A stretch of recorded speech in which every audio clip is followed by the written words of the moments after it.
Welcome back, everybody, to Open Division, presented by Monkey Bubble Reflash. My name is Keelan Miles, casting today with Ocean, and we are down in the losers bracket for round 8 as defense mode takes on 10 for 10. I've never seen someone so excited to cast the losers bracket, but you're justifiably excited because we've got two great teams to showcase in our first 2-3 series. We're going to talk about defense mode first because defense mode, they've got a very unique roster. And the player I want to highlight in particular is Bobby on the main tank position. I believe Bobby was in contenders before and is actually a very, very intelligent main tank. Really, really good, and particularly at blocking out heals from opposition and just disrupting plays as much as they can. So Bobby is the player I want to watch on the main tank role for defense mode.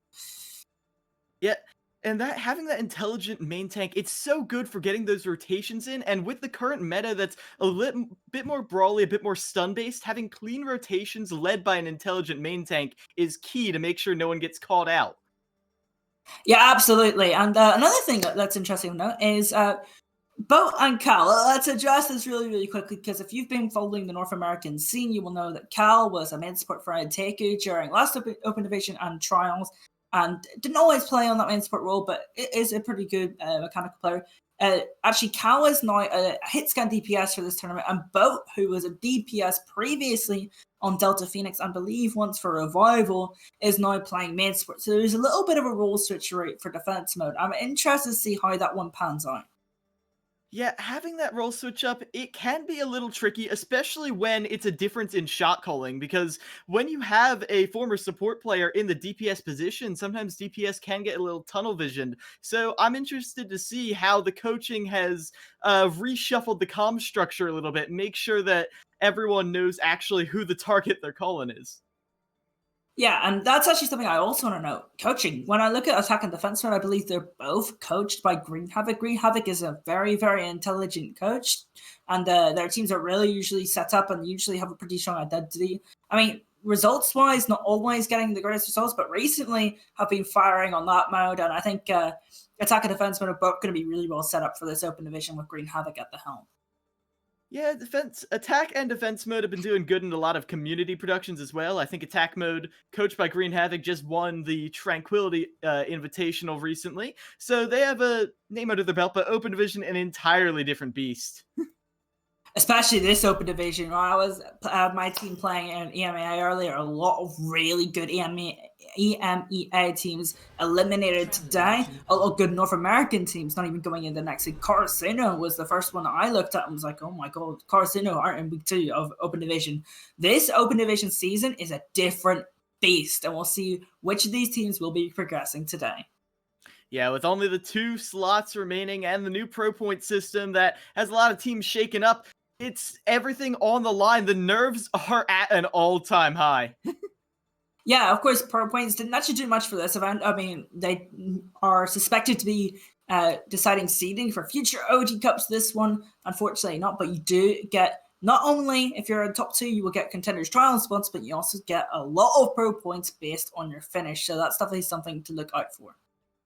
Yeah, and both these teams are really on the lookout for that. And as we sort of get started, getting into it, I'm curious, how are you feeling about the current meta? Because we are kind of in that sweet spot where you're not really sure. A lot of these teams, it's up to their coaches to dictate the meta, so a lot of them are falling back to comfort picks. How are you feeling about these two teams going into the new meta? I actually think you hit the nail spot on the head, right? You know, you've got comfort picks right now. I feel like Bold Diva, Brigitte Zan, and then McCree or McCree Tracer or Summer Tracer or even Ash Tracer is the de facto best composition in the game right now. The problem is not a lot of teams are comfortable with it because it's extremely difficult. It is so hard to play because there's so much micro involved, so much communication, so much rotation, so much timing involved with that composition, right? That realistically, if you're not going to play that composition perfect every single time, so compositions like Double Bubble, Blackout Brawl, normal brawl with like Lucio Baptiste, May Reaper, Diva Reinhardt, that's also very prevalent. So a lot of comfort picks realistically, but I feel like Blackout Bros or Double Bubble is the way we're really heading. I think that's what I'm looking at today. Yeah, and both of those revolving heavily around just isolation play. Well, let's be honest, every comp in Overwatch goes back to isolation play, but it's how they do it that matters. And that blackout brawl, ooh, it's brutal. We saw a bit of that in the Vexo Cup the other weekend. That it is just stun after stun after stun. And again, I'll be keeping my eyes on Bulby, because if you're able to weather the storm of all that CC and actually get the value out of that main tank position, that's how you know you're doing good on your team. Yeah, absolutely. Blackout Brawl was so interesting because it was the main de facto competition last Sub Innovation season back last year. So that's something that I'll be keeping a little bit of an eye on today. But let's get to the main talking points, especially when we have the poll on our first map. I feel like on Sanctum, you're going to be seeing a little bit more diving compositions or bunkery compositions. You will be poking or you will be diving. That's realistic. I don't really think you can brawl unless you play like a Winston type brawl composition and you play on that far right hand side where the high ground is. That's definitely an idea, but I definitely think a lot of this is going to come down from main tank and flex DPS coordination with different sort of brawl compositions, different sort of dive based compositions. That's when I'm really going to look at flex DPS or flex DPS and main tank coordination here on the poll. Want to highlight Bulby and want to highlight Damwheel. Yep, and as we are finally getting into this, we're going to be seeing what map we're starting out, and it is going to be, not Sanctum, this is Village? Shrine. Oh my. And this is a lot more open than Sanctum, so how are you feeling about this one, Ocean? This is one of the maps I feel like Wrecking Ball Diva is really, really good, but it's definitely, as I said, the strongest competition in the game, but also the hardest competition in the game. So I don't know if these two teams will run it. I feel like both teams will be really, really comfortable with Ryan Diva styles of brawl, maybe a May Reaper or like Somber Reaper, something like that. I think that's what we're going to see today. And it is going to be more of that blackout brawl style, a lot of CC, and specifically, I am very much liking, maybe going over to that Sombra. How do you feel about that on defense mode? I feel like Sombra is better when it's paired with like a Tracer or a Reaper. I don't really like Sombra with McCree, which is what they're actually flashing right now. And on their side of things, it's a little bit of a different brawl style. You got Echo and May flashed up right now. May, of course, is a traditional brawl hero. Echo is really good at countering brawl, so maybe they have played brawl versus brawl, but Echo is just an option that they like to pressure other brawl teams into making wrong decisions. Of course, the more decisions you force from your opponent in Overwatch, the more mistakes they're going to make. So maybe that's why they're going for that Echo pick on the side of the opponent's deck from defense mode. Yep, and another key difference right now is we're seeing 10 for 10 rolling out with the Rein Zarya as opposed to defense mode's Rein Diva. And while the bubble is good, in my opinion, for cleansing a lot of the CC coming out, defense mode, they're not really running this May, so it's not going to be as much of a problem. So which pairing do you favor more in this current meta? So back in the day when double bubble and dive were kind of meta, John Galt did a brilliant piece on why Diva's a little bit more consistent than Zarya. In the first 30 seconds of the fight, when you're looking for burst value, Zarya was getting a lot of value. So the first 30 seconds of the fight, double bubble was looking better.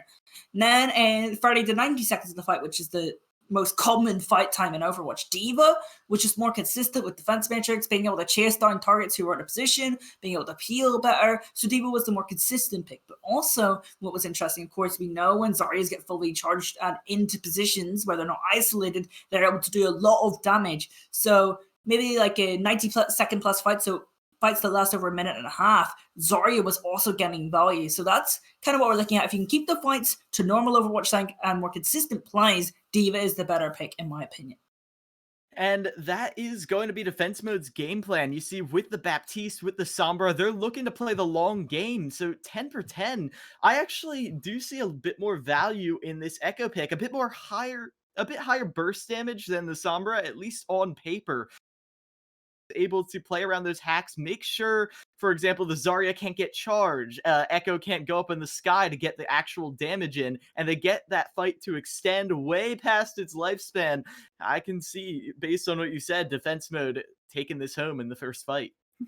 Yeah, and another important thing to note is Zarya is a lot easier isolated than Diva, right? Because Diva has that 4-second matrix, right? So if Zarya is out of position, yes, she has that particle barrier, but can she get to a position where she can be peeled for, etc.? Or can she get to a position where she can help offensively all the time? No, because That's not what Zarya's game is. Zarya is incredibly good in burst fights. So if the fight does run on and the Zarya gets isolated, they're going to get punished. If a fight does run on and a D.Va gets isolated, well, you're not just going to dive on a D.Va, they're just going to run away. So that's just kind of how that sort of works in a more ideological standpoint. And looking at those burst fights from 10 for 10, based on what they're going for right now, with the Mei isolation, with the Lucio speed boost, with Echo just in general, how are you looking to see those like early kills that can lead to quick team fights? I mean, they gotta go fast. They gotta set the tempo of this game, and they gotta play faster than their opposition. If they don't set the tempo, if Micro on the Lucio isn't getting amps correctly, if they aren't putting their opposing Reinhardt under pressure in the Brawl versus Brawl matchup, if you can take off angles and pressure the Reinhardt into making a mistake or doing something the Reinhardt isn't comfortable with, that can typically let your team play a little bit faster and put their opponent under a little bit more pressure. So I do think that 10% do need to play a really fast game here.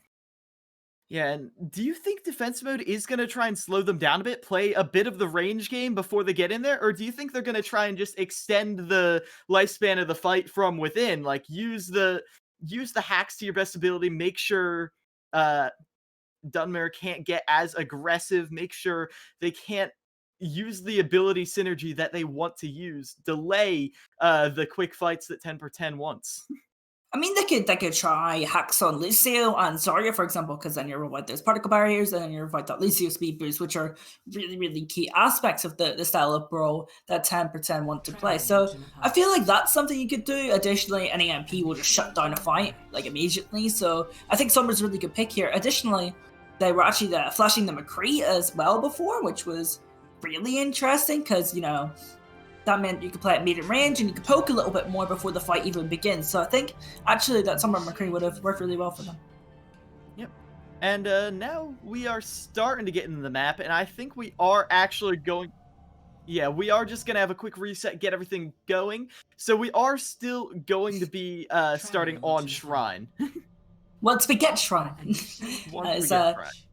We actually wanted to change the servers a little bit into so that everyone was on reliable ping, and then everyone was like, well, okay, let's change the servers. And now we have to roll the dice until we get the Polish Shrine, and we're at tip number 6 now. And Overwatch never wants to cooperate with you. Number 7. And Sanctum? Alright. Honestly, someone can run the odds on this. This seems the most unlikely. Finally! There we go. We're on Shrine again. 25 seconds and counting, so we're getting ready to get into the game. I can't believe I've never really seen that happen before, where a team we're on Shrine. It would have been a great tactical thing. You're not great on Shrine. If you're not great on Shrine, and then you're like, okay, can we get a different server for ping reset? And then everyone just kind of goes with the flow, and then you're like, we don't have to play Shrine anymore. But nah, everyone's playing fair game here, and we will be playing the full Shrine. Yep. And from the looks of it, not quite going to be the same compositions, but they might just be flashing something to throw us off. Yeah, I feel like that Genji is going to change to Neko very quickly. Genji, of course, is not a great hero right now. Genji's one of those heroes where, you can maybe, it could maybe be an off-meta pick to, try and create a surprise win condition.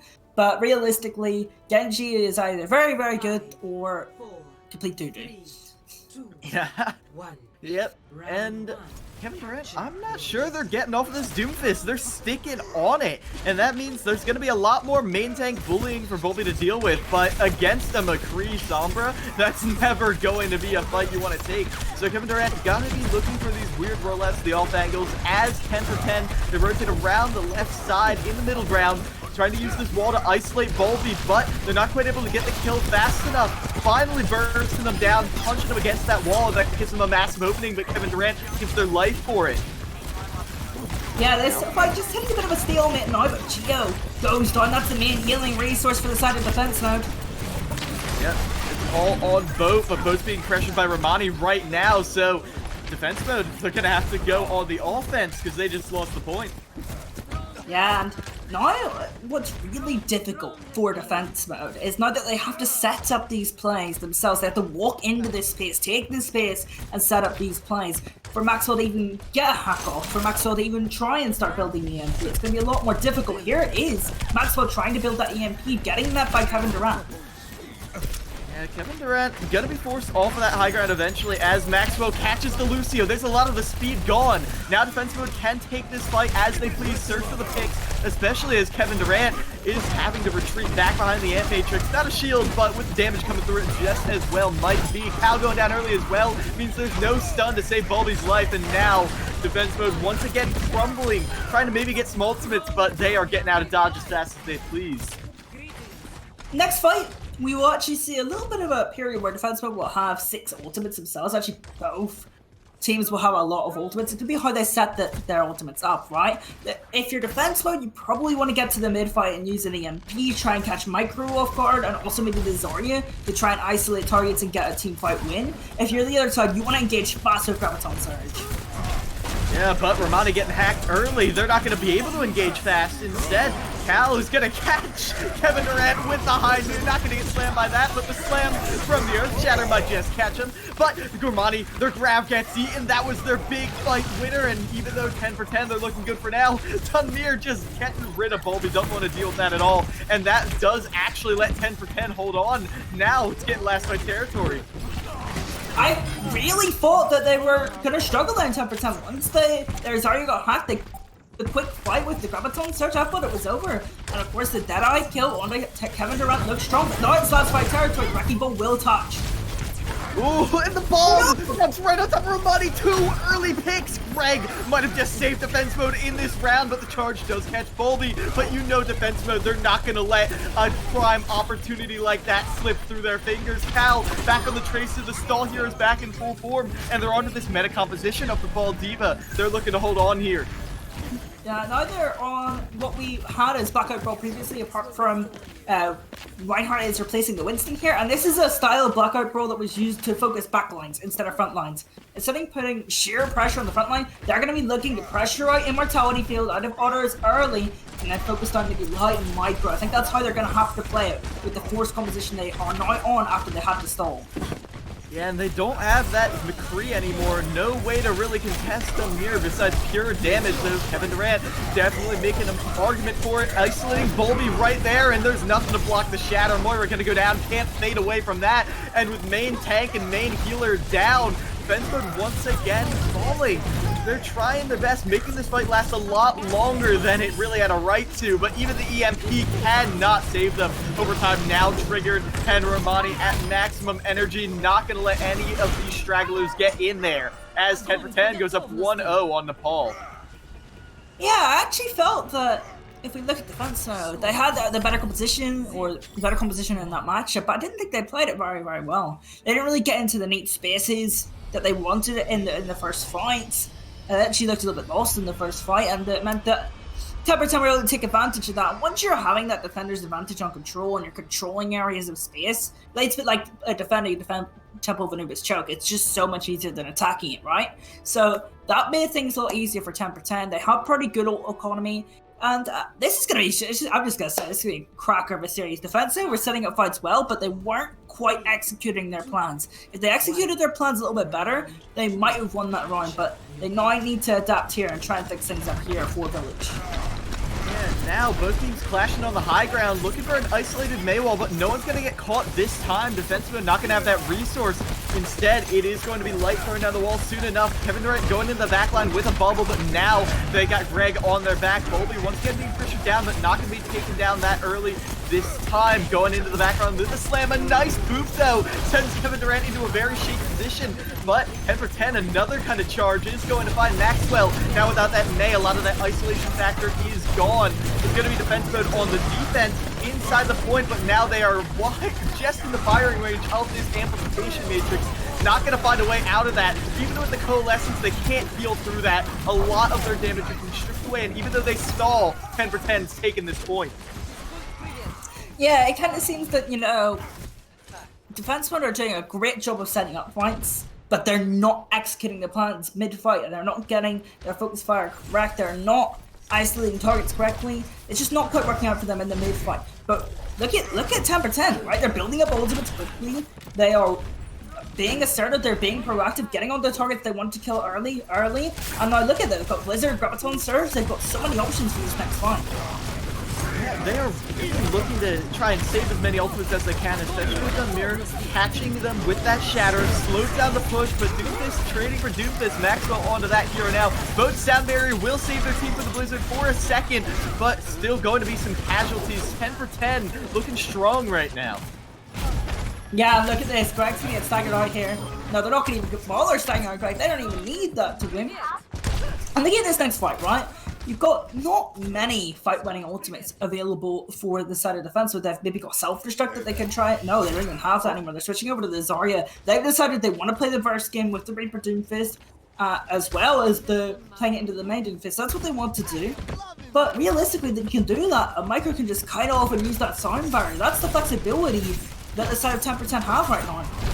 So looking for a way to use the massive burst damage defense mode have to isolate Micro before they can even pop that ultimate. Micro has to play safe, otherwise their team could be in dire straits. Right now, though, Demir being bullied, but a massive shatter! 3 to the ground, crucially both supports, so no healing for anyone. And Demir, they're happy to clean up their own handiwork. Kevin Durant there with them. And 10 for 10, 90% in building. They are looking poised to hold on. I think it's last fight territory now. It's going to be stall picks to make sure they touch the point. But if they can get on the point, Maxwell could play a little bit more aggressive to try and get a Meteor Strike off, and Cal will have that Death Blossom. A Death Blossom has been a great ultimate so far this game. But Maxwell eliminated at 99%. Now Cal looking to use that Miracle Death Blossom. They have to know it's coming 10 for 10, but they don't stop it. And Cal gets one, but that's the only victory afforded to them. But it's enough. Taking down that Baptiste was the opening. It's defense mode needed. And now it's all their turn to clean up. Geo throwing the orbs onto point helps clear it out for defense mode. Yeah, and look, the Graviton Search Armani was also used. So a fight-winning ultimate from the side of 10% also gone. Right, going back over to the Zarya, so no more Diva. They're going to look to take fights quickly and not let Light set up for this Blizzard, because if they let Light set up for this Blizzard, they could be in trouble, because both might get frozen and not be able to use the Sound Barrier. It's going to be Sound Barrier versus Blizzard. Who takes it? And rotating around the side, playing the long game, not going to give them a good chance to set up. Maxwell, though, finding, Otters early. That means they have no healing whatsoever. 10 for 10, going to fall instantly after that. That's a quick fight win, but ideally, when you're racking up percentage, you want the fights to be a little bit longer than that, but a fight win is a fight win nonetheless. And also, it's a cheap fight win, right? You only really use the Earth Shatter and a couple of cooldowns to win that last fight. I suppose your opponents use nothing, obviously. Actually, they use Meteor Strike, as I tell a lie, but no, look at it. Ultimates available, or even more ultimates available for defense, so they've got both support ultimates and a Meteor Strike. Let's see how they engage. Like going down, Maxwell going down early. This is crucial. Boat has to put the Sound Barrier to even things out. Meanwhile, Cal on the high ground is playing it safe. Lights Blizzard doesn't afford them too many victories, but still 10 for 10. They're looking strong with a Sound Barrier of their own. Micro making sure no more people will fall on their team. Kevin Durant now forcing Boat off the point, but there are going to be stallers. They're not going to give them this point easily. The Shatter catches the Reaper, though. Cal not going to get onto the point to build that Sound Barrier faster, and while they're down, Light is going to get 2 more kills. Now, Cal, with this Death Blossom, could have been the big chance, but they didn't get a chance to use it, and now even though the point flips over, the grab does find no one. The stragglers from defense mode are still holding on to this point, but it will finally flip. Overtime expiring. Volby now onto the point, instantly deleted. Micro getting the finishing blow there, and this is looking all over to me, Ocean. Yeah, 10 for 10. They just need to clean up the last kills, and they will take the pole. They just need to get this Tracer. Although Zarya's not here to provide a little bit of support, but it's not gonna end that way for defense mode. 10 for 10, take the pole. Yep, and now leading 1-0 in this first to 3 is a nice start, especially when we are really favoring the long fight defense mode was going for initially, but like you said, they're having trouble setting up for it, and that was because of how fast 10 for 10 were engaging. Look at this instant aggression into Lights Blizzard. 2 kills, not a team winning fight, but it draws out the fight for much longer, lets them build up so much percent. I think a lot of it also is, that very critical first fight. On control, if you win the first fight, you're most likely gonna win that control round, because it's so critical, because it's so much easier to defend an objective rather than attack an objective. Especially when, of course, when you win the first team fight of Overwatch, you're usually gonna have more ultimates, which means you can play a lot more aggressive, or and try and use an ultimate to quickly win a team fight, or you can play really laid back and just control the space in a run. You have so many more options when you're defending an objective in Overwatch. So that definitely really helped them.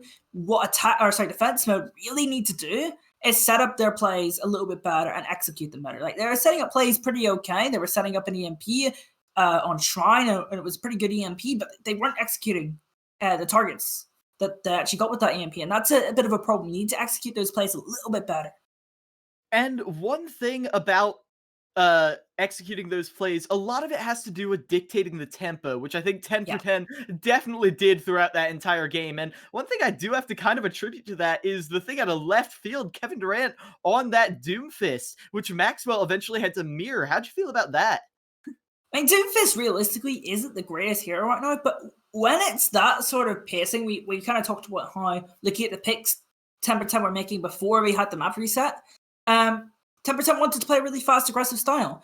And when you're doing that and you're isolating targets and putting them out of position, then Doomfist gets a lot of pick potential. And that's exactly what Kevin Durant was able to do. Additionally to that, though, Kevin Durant was also creating space for the rest of their team. We actually saw Demir being able to make some plays on the Reinhardt. We saw Romani building quick graviton surges. And I actually do think you're right. I think they were setting the tempo of the game, and that's exactly what 10 for 10 needed to do. And now defense mode, they are, I mean, obviously a little shaken by that, but they have plenty of counter picks, even if they are going to fall. And now they are choosing to take us all the way over to Rialto. And this is a very different map than the sort of ground-based style we saw on Nepal, but you can definitely hide out in that low ground on those brawl comps if you want. Rialto's one of them weird maps, right? Because, you know, you look at it and you think instantly that's a poke map, but then you compare it to all the other escort maps and you're like, is it really? So Rialto's one of them weird ones where we could see more poke-based compositions. We could see that Wrecking Ball Diva if these teams are comfortable with it. But realistically, the way this series is going and the way I know these two teams would probably act just based on the players they have in their roster, how much confidence they have, how good they are, and how much they would want to beat each other and how much desire they have, I'm expecting a brawl mirror matchup probably the entire way through this series. Yeah, you don't want to shake things up too often unless it's like when you go for those left field compositions, those crazy switch ups, usually when they work, they're insanely practiced. But right now, I think both these teams are going for consistency above all else. They have faith in their rosters and they're looking to exercise that now on the streets of Venice. Yeah, and I've actually seen defense mode scrim a couple of times, and defense mode usually, right, when they're playing brawl versus brawl, really, really good at putting pressure on the opponent's Reinhardt. They'll take little off angles, they'll sometimes bob that Reinhardt back, they will try to put that Reinhardt under pressure, right? But they haven't done that today. They haven't really put Deadmere under any sort of pressure, and realistically, you have to give a lot of credit to Micro for that, because Micro's been setting the pace of the game and making it really difficult for defense mode to set up in those positions. Yeah, the constant use of the speed boost has been really crucial. It makes Demir so mobile, especially as Bulby was really having trouble maneuvering around those Maywalls. We saw them correct that towards the end, but it was certainly a struggle dealing with Light. Yeah, and it's certainly going to be a question here of, you know, are we going to see this Ryan Zarya mirror matchup, especially in Rialto, where there is a little bit of high ground you can play around, especially towards the start, like kind of the midpoint of point A. Point B is very high ground based. You know, those stairs are a very powerful position for the defense. I would definitely recommend playing the D-Wing here. I would almost recommend playing the Diva over the Zarya most of the time. But it looks like both of these teams really want to play a fast, stubborn brawl fight, and they're going to go balls to the wall at it. And speaking of the wall, it is going to beat Kevin Durant onto this Ashe. The Dynamite is going to give him advantage in the mid button. You can see that damage ticking away due to the fire, but burst damage, Bulby is playing well inside this Immortality field, but it's only going to last for so long. Now defense mode on the aggression, forcing 10 for 10 out of this alleyway, and yet they don't fall. They're just giving up territory. So they still have another quick re-engage coming up. I'm so intrigued by this Soldier Tracer combination coming out of defense mode with the brawl composition. Doesn't seem to pair well, but it's working out all right. But Micro going up to the high ground to boot Cow off of it means that immediately defense mode loses their high ground control. It doesn't matter though, as Bulby on the ground has the shatter. doesn't matter if you control the high ground. If the floor is lava, that amplification matrix is going to get no value. Yeah, now they're actually building up ultimates, right? They're gonna have that graviton surge and that matrix at the start of the fight themselves, so they'll have a moment here where they can maybe try and catch this side of 10% off guard, maybe try to go for an early grab. I think that's probably their strategy here. They're going for that matrix now. Yeah, not going to catch anyone with that one-shot fire strike as Maxwell searches for another pick with this pulse bomb. Oh, there's so many juicy targets there, but they're not going to need it. Stunmeer goes off the side. The rotation not going to pay off. And 10 for 10, they're just lambs to the slaughter right now as they throw themselves on the payload. They look so comfortable on this Rialto map, right? You see Cal running around the map and trying to claim high grounds and trying to pressure their opponent's boards into playing into a tight bundle. Then Maxwell is trying to isolate the opponent opposing Zarya, and then Bolby and Greg are just able to play as aggressive as they want. And it's really working out for them right now. Apart from this moment here, Lightso got a really nice Maywall. Yeah, a bit of isolation play, but they're too far away to really follow up. Now the Muir is going to get charged, but the sound barrier will save them from taking any damage, and now they're on the ground looking for another shatter, but they know Bulby is wise to their tricks. Meanwhile, they get the payload under that bridge, and now they have a bit more room to play with, especially as light goes down as well. Don't have to worry about that wall, just going to grab everyone on the high ground, going up to try and get that pulse bomb, but they know the immortality field, the bubbles are there, instead going for the solo stick. Not going to connect, and now in the re-engage with the graviton surge from Romani, 10 for 10 is putting them a bit more of a fight until Bo and Bolby, the two Bs, finish off the ground fight single-handedly. This is such a messy point B and point A for Rialto for 10 for 10. You know, they actually managed to claim those stairs off of a beautiful wall, or ice wall from Lai, and then actually they just took up the position and left it. I don't know exactly what happened to Demi, but just kind of walked up the high ground, went for a shatter play. Didn't quite work out, and from there, point B was lost. They didn't have the positioning they wanted, like counter runs, going over to the Dream Fit to try and make something happen. Maybe get some free picks to try and help them out. Almost catching Maxwell right there on 1 health. They barely survive. Now the Ant Matrix is going to give a lot of ult charge over to 10 for 10 as the poke goes on. Defense mode doesn't want to play too aggressive here because they're just staying behind the payload. They catch Otters though as that one pick, but Romani getting bullied quite a bit. They're barely going to survive, and now defense mode on the attack once again. Bolby, massive value right now off of that shatter. And catching Romani too. Bolby is absolutely popping off right now. It seems like defense mode have adapted extremely well. They know this map pick really, really well, and they're making sure that it's counting. They're playing at their tempo. They are setting up fights. They're not exactly winning fights convincingly right at the start, are they? They're actually waiting until the mid-fight, and they're picking their moments really well. And as 10 for 10 are low on ultimate charge, they're going for the surprise Bastion, but Cal's having none of that, immediately eliminating them.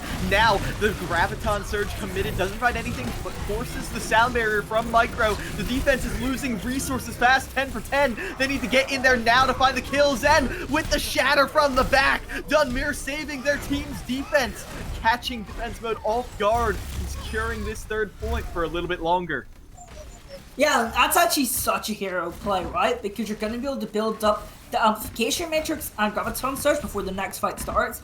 And what do we know about amplification matrix and any sort of damage amplification? The more damage you do in Overwatch, the more ultimate charge you build, which means the poor ultimate economy on the side of 10 for 10 is going to be sold immediately. But like, first have to worry about both sound barrier and how defense mode are going to use it. Yeah, defense mode has that same advantage as long as they play the long fight. Looking for the pick now, the punch into the backline, though it's going to be the arrow from Cal to find the real value. Now, Bolby, they're being pressured, but thanks to the immortality field, they stand strong. Now, both immortality fields gone. Every death is not going to be prevented, but it's going to be defense mode, finding the kills they need through that Ant Matrix. The grab wasn't built to because Romani went down so early, and even though they throw it down in the end, it's not going to matter. No one can touch the point. With 2 minutes and 46 seconds on the clock, defense mode getting to the end of their counter pick, Rialto. Yeah, I mean, this is just a great pick, map pick. I was really, really confused when they went on that Soldier 76 as a Tracer, but this is a unique strategy that they've practiced on this map. You can kind of tell, you know, you've got Cal forcing backline into like a more comfortable position with their tank line, which gives a lot more space to Maxwell. And Maxwell, as I said earlier, going to go isolate this Zarya, which means that Reinhardt even though all their players are beside their Reinhardt, isn't able to get any resources. And Bulby in the mid fight, when that's all happening, is looking for those moments where their opposing Reinhardt's a little bit off guard, and they're able to take that space. And you can see in the kill feed, you can just see it in the kill feed, Boat and Bulby in the mid fight are able to get so many kills because of it. They're able to punish the mistakes and poorly isolated and poorly positioned targets on the side of 10%. This has been a really strong map of Rialto so far from defense mode. And sticking with Cal and Maxwell on that Soldier Tracer is going to be interesting because the only one who could really contest Cal up there was Micro for a lot of it, but whenever Micro went up, the rest of defense mode would just collapse onto 10 for 10 because they knew the Lucio was occupied on the high ground. Yeah, let's see the Soldier 76 Tracer again. We'll see if the side of 10% actually fall for it. It's going to be extremely interesting to find out. I want to watch that Soldier 76 and Tracer try to isolate that Zarya once more. That's what I want to look at. Otters went down to 2 health right there, just barely surviving though and giving their team the healing that they need. Light teleporting onto the high ground to try and pressure them, but with Micro going down early, that's crucial. 10 for 10, they've lost a lot of their mobility. Standing strong on the point with their AoE healing from Otters, but one by one, Maxwell chips away at the members of 10 for 10. Barely staying alive, and Ramadi going off the edge too. That is the nail in the coffin. Yeah, Boat, again, in the mid-fight, you see Boat picking their moments, got the environmental kill there. Oh, that's a really nice Helix rocket from Cal. I've got to give that a bit of attention, but Boat in the mid-fight, picking their moments to go aggressive on Lucio, try and pick players apart, try and disrupt them. That's something that really not a lot of Lucio players can do. And Boat taking this new role by storm. Yep, and I can definitely see the remnants of that DPS play with how aggressive they're being, but I commend them for not giving in to this pool. They are playing with their team so well, making sure they're flawless, and now Maxwell, ooh, hunting from the high ground for just to drop a bomb on some unsuspecting member, and they catch the Diva. It's gonna be nullified by the amplification matrix, but they're so low. That was so close for Kevin Durant, and they will eventually fall. Boat now going down to the charge, trading 1 for 1, and that charge into the inside room. So much cleave damage for Bulby right there as defense mode continues this hold on point A. Oh no. Defense mode look at, oh no, defense mode look a different team here, don't they, Unreal? So they just look so much more comfortable than they did on the pole. And actually, I don't really see the pole being scrimmed too often, so maybe that could be part of it. Unreal, so it's just a comfortable map for them. It's looking really good for defense mode here. They're gonna have a Graviton Surge, Soundbar, they're gonna have everything pretty much for this. At least the mid fight of this next fight, their opponents, they're gonna look to get into the mid fight and use the Soundbar to try and get some momentum behind them. I think that's gotta be the plan for 10 for 10. Yeah, and 10 for 10 also just seizing this high ground away. Don't want to give Cal any stake in that. They're going to have to rotate all the way to the back, but surprise, they're already there, ready to pressure them, and they got an AM matrix of their own. 10 for 10 don't really have a way to contest that, and they're just sitting up there. Defense mode is happy to give up some space to weather out this storm, because now they have the superior high ground control, and Boat is down, though. Defense mode on shaky ground right here, but now the tactical visor from above, making sure no one can stray out from behind that shield. The sound barrier, though, kind of nullifies that, and now Kevin Durant can get aggressive until they eat a massive rocket. They're barely surviving now. The Graviton Surge pulls everyone from 10 for 10 together, and Bulby finishes it off with a magnificent charge, ending that amazing push from 10 for 10 right at the mouth of point B. Oh, look at this body blocking. Oh no, the Diva! Oh, That's got pinned back! That stagger is brutal. That's gonna make it last fight territory. Oh my gosh. Oh, the micro too! No! And with only a minute left, this is crucial! This means there is one fight left, maybe some overtime, and as close to they are to the end of point A, that means the defender's advantage is going to go to, well, defense mode. Romani has a self-destruct. That's got to be an ultimate to get them into the fight, and if they can get into the fight and build Light's Death Blossom, that might be a way for them to win it, but it's going to be really difficult. Yeah, the self-destruct immediately thrown onto the point. Romani successfully gets the remake. Meanwhile, Light with this Death Blossom has to be the hero play, but they're immediately focused down by Greg. Now, defense mode has a massive advantage. Kevin Durant thrown up into the sky, but the Meteor Strike finds no ground. They're clawing for a handhold, but they can't find a way to claw their way back into this fight. I think they're going to get a touch. I feel like they've got Micro in behind them. Will be able to get the touch? No! Actually will. Get the touch. They've got the Wrecking Ball there, but Micro's down. Yeah, but the amplification matrix does give them the advantage, but defense mode holding strong. 10 for 10, they just want to get to the point. They just want a little more gameplay, and they do catch Bo, but that's only the consolation prize for the members of 10 for 10. Looking for another pick, but Cal in the clumsy straggle fight with the tactical visor will never let that slip by. A full hold from defense mode, a complete turnaround from what we saw on map 1, tying this series up 1-1. Wow, I mean, what a way to fight back. You know, we're in losers round 8. If you lose, you go home, right?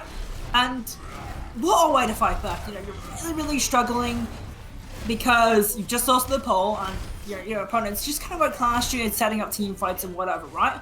But to go and make a counter pick and then just dominate a map that hard, that's gotta feel good for defense mode. Oh, and it looked good too. They're commanding reads on the high ground. The rotations they had in advance when everyone else from defense mode was jumping off the high ground, running away from 10 for 10 as they took it. Cal was already on the other high ground with the Baptiste, with the Amp Matrix, ready, knowing that 10 for 10 had no long range damage to really contest if they wanted to use a defense matrix or amplification matrix of their own up there. Yeah, I feel like there was a couple of moments, right, where defense would let a couple things slip, but other than that, really, really, almost a perfect map from them. And 10 for 10, I'm going to be a little bit critical here. They looked a little bit lost. They didn't really have set rotations. They, on point B, they had a moment where they took the high ground, which is brilliant, and that's a really good position to play on point B Rialto, and they just didn't use it. They just kind of sat there for a bit and then give up and then lost the team fight. Point C, they had that one team fight win, but expended a ton of ultimates. And then when they knew their opponents had more ultimates than them, they didn't really counterplay around that at all. I think that was a really poor map from 10 for 10. And if there's anything that's going to sway this series in favor of defense mode, it's going to be a map like that. Yeah, the cohesion that we saw, the swift engages from Nepal kind of fell apart there on Rialto, especially with the amount of early picks defense mode was getting for pretty much for free. Like, there were times where they were looking to contest maybe a stagger or something, and then defense mode would just get more kills, specifically in that last fight on the third point of Rialto. Romani got picked early by Cal on the surprise Hanzo. That was crucial. They didn't have a grab for that last fight. 10 for 10 just didn't get to play the game they wanted to. Yeah, and one thing I actually think is really, really interesting about this is I was mentioning how in these brawl competitions, usually defensemen are really, really good at taking off angles, pressuring players into uncomfortable positions, etc., etc. 10 for 10, they looked extremely uncomfortable on that map. And I think what defensemen did in that map that they weren't able to do before is actually simplify how they put people into uncomfortable positions and make teams play a little bit closer together and try to force plays from themselves. It's actually the Soldier 76 and the Tracer, which I was criticizing at the start, is kind of what they were trying to do with the McCree and the Sombra, taking off angles, etc. But it's just so much more obvious because you're on heroes that typically flank, and it was just easier for them to play rather than easy for the opponent to read. And I think that simplified things a little bit for defensemen. Yeah, not having all of those complicated fight extenders right there. You just have a gameplay and you stick to it, but it is going to be 10 for 10's map pick now, so defense mode gonna have to fall back, dig through their pockets, looking for some more unique strategies, but you know they are prepared for that. Yeah, I wonder what they're gonna pick because realistically, you know, they've got a couple of options. If they wanna play as Brawler, maybe you want to go Anubis. I've seen a couple of teams want to play Anubis on the Brawler, which isn't the best strategy because, of course, you can play as poke-based compositions. I think that would favor defense mode. You go Hanamura, which a lot of teams have been running Brawl, and then switching to Ryan Diva variants on point B. That's definitely something that's been going on. And Volskaya is a little bit more divey, so if you want to try and change to a dive style of Brawl, maybe like backup Brawl again, like you are playing a Brawl composition, but you still have options to dive targets with the Winston and the Diva. There's a couple of options here, but it's a little bit interesting to see what they'll pick. And it is going to be going back to the home of the Brawl, the streets of Old London. We're going to King's Row. It's not even Assault. It's hybrid. Do you know what? I've absolutely lasted that there. Well, it was good. It was good. It was good analysis anyway. We'll see if that one will clip that, and then we'll put it in when we're talking about something. Yep, yeah, we'll get a little break later. It's fine. You're doing the work ahead of time. But now we do have to see what they'll do on King's Row, because I'm not sure the control of the high ground strat will work out as well for them here. They want to be focused a lot more on the middle ground. Yeah, it's straight up brawl, and I was kind of speculating if they wanted to go pure brawl, they could go Anubis. That would be an option. If they want to take the brawl for brawl matchup, King of Row is definitely the best option here. Mm-hmm.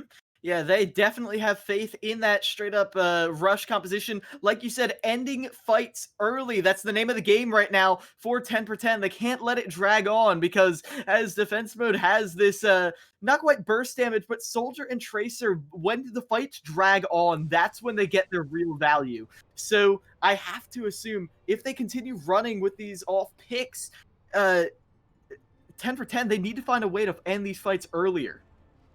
Yeah, as I was saying, that high burst, that high speed that they played out in the poll wasn't there on Rialto, right? They want to play this high burst style. They've got to commit to it. It's a little bit easier to do on King's Row. There's a little less effective high ground. I think that's the way they might want to do things. And I actually think defense mode themselves might have to change things up a little bit here. I don't think that Soldier Tracer strategy is going to be viable. And sticking to the Rein Zarya for both sides. As we said in the beginning, kind of more of a comfort pick. Even though the Rein Diva might give him a bit more control of the high ground, you want to have that Zarya for the mirror on the low ground. It just gives your main tank so much more versatility. Yeah, it's a little bit interesting because you can play a little bit more aggressive in the early fight. You can save bubbles for the late fight and put your opponents under a little bit of pressure. I still think, like 100%, like my personal opinion, Diva's the better pick here. Both these teams, they like to play super aggressive. They like to force burst fights, as I like to call them. And I feel like they should go for that style if it really suits them.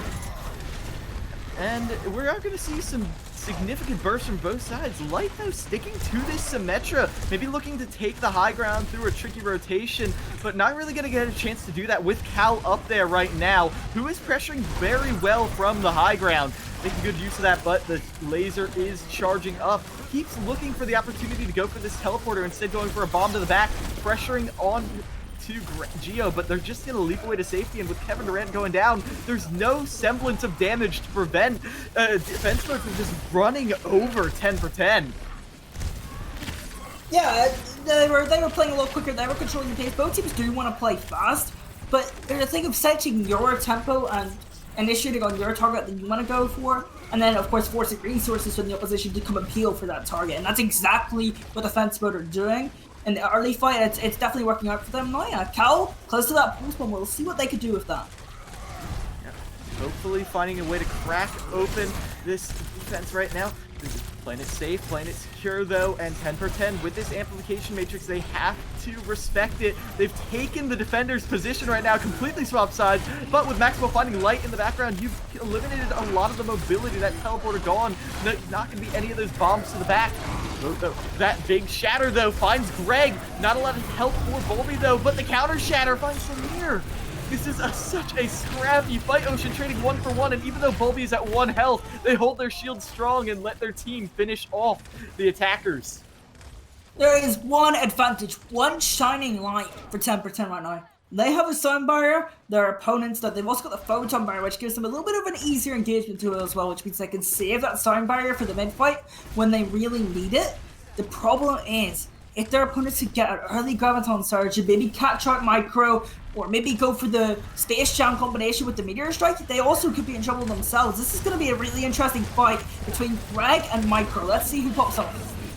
Well, it is going to be the immediate grab initiation, but the teleporter is going to help most of them escape, but they abandoned Amir there.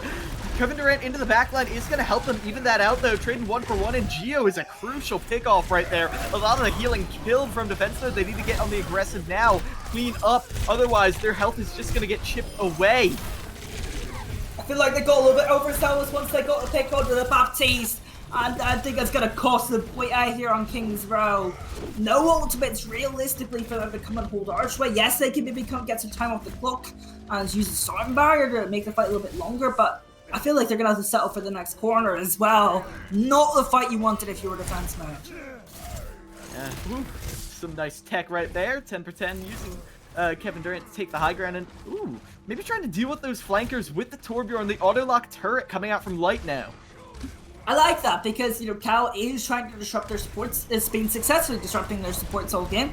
And the Torbjorn turret is a way to not have to peel for them. It's just throwing a cooldown right there to put things under pressure. I like this decision.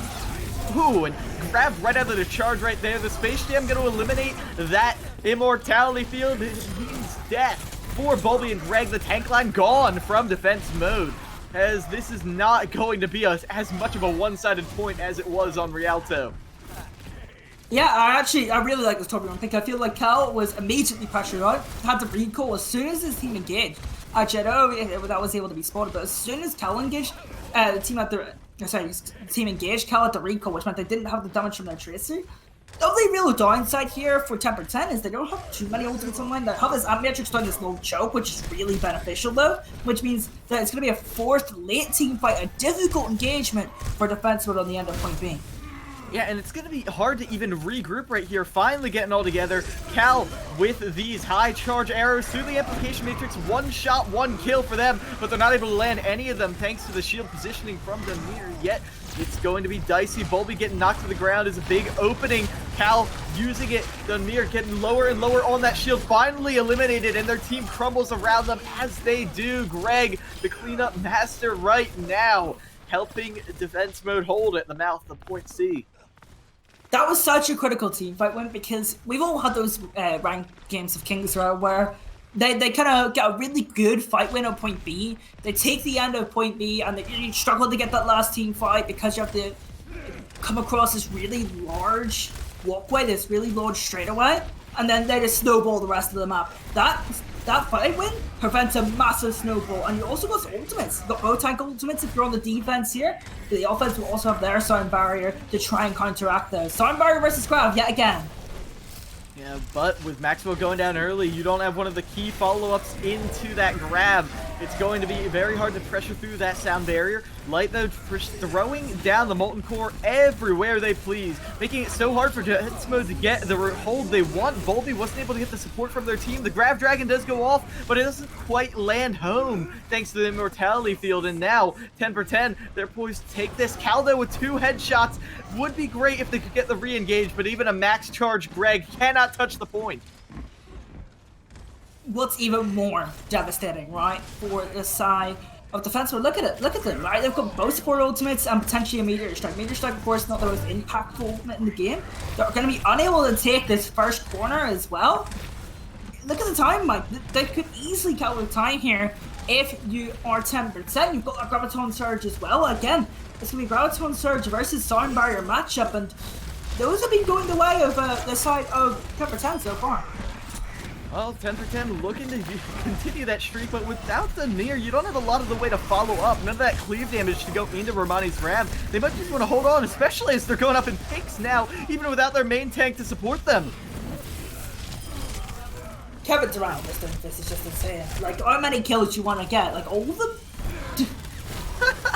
And they're going right into the spawn. They might finally get punished for that, but they always have that panic button of the Zarya bubble. Romani bails them out.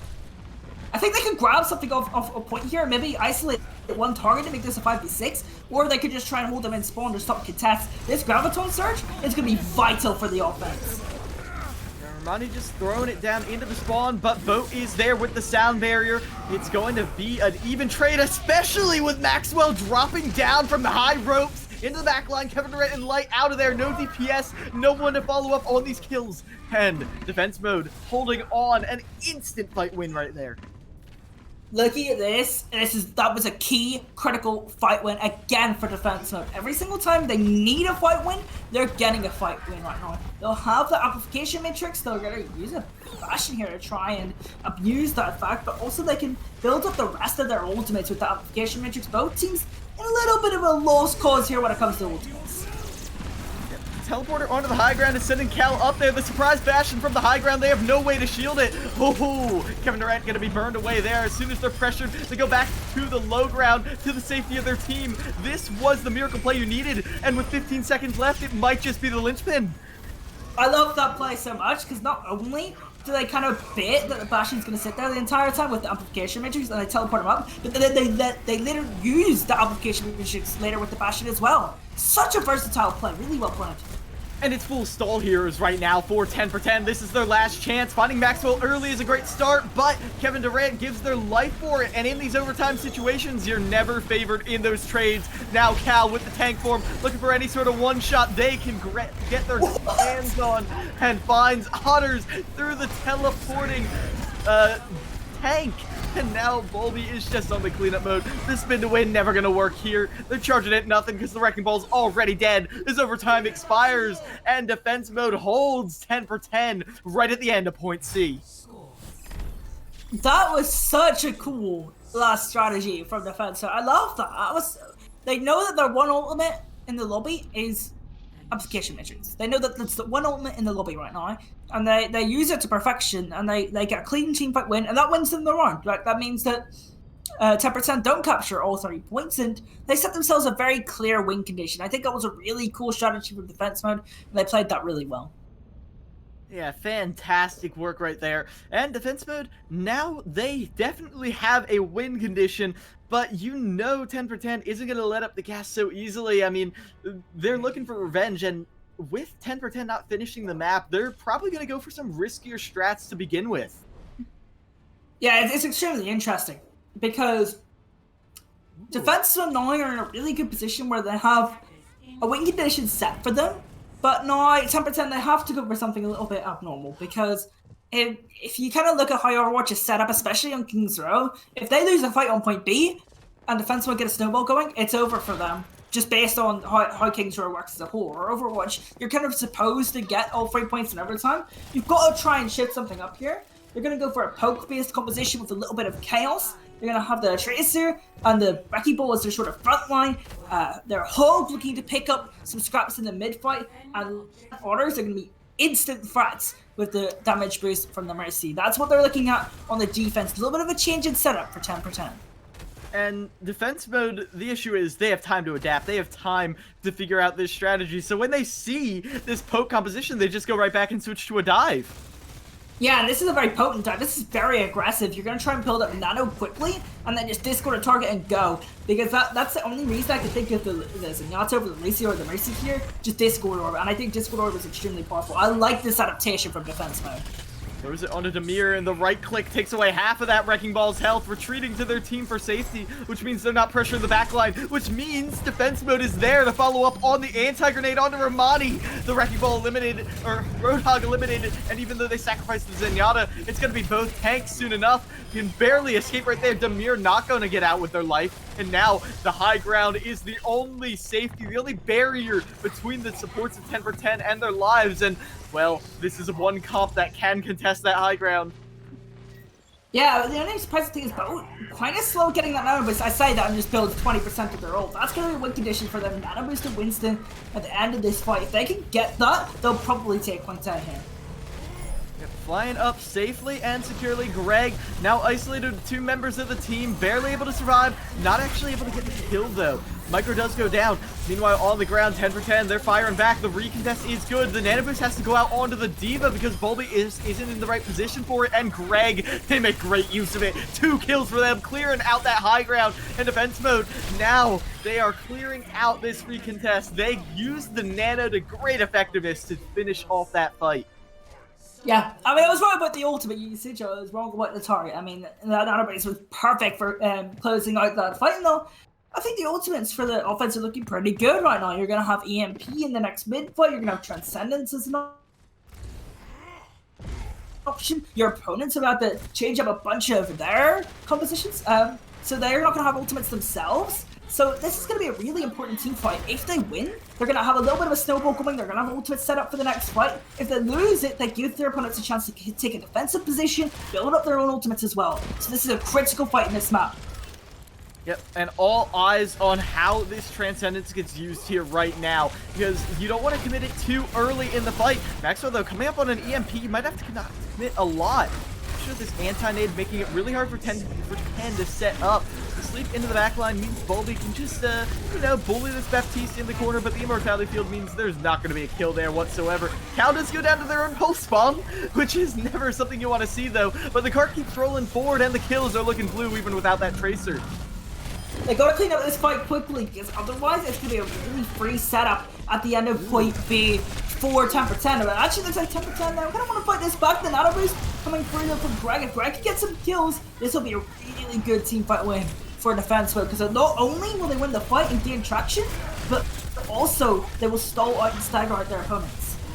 But Ocean, I think that Nana might have been a little too late right now, as they're just getting stalled out in this never-ending fight right now. Catching 2 thanks to that self-destruct. Now they have the kills to re-engage, but that was a lot of investment to get it.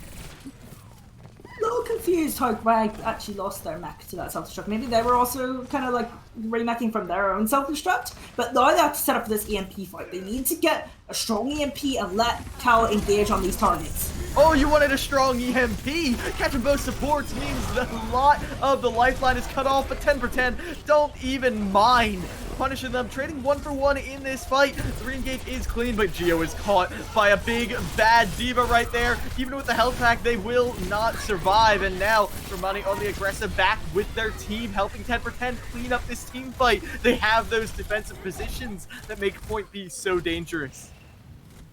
They did so well at setting up that team fight. The plan there was quite clear. It was get the EMP on the backline, get Cal in there, but Cal wasn't ready. When the EMP came on, Cal was nowhere to be seen. I think either just recalled out of the fight or just backed off, but it wasn't quite there. The timing was off.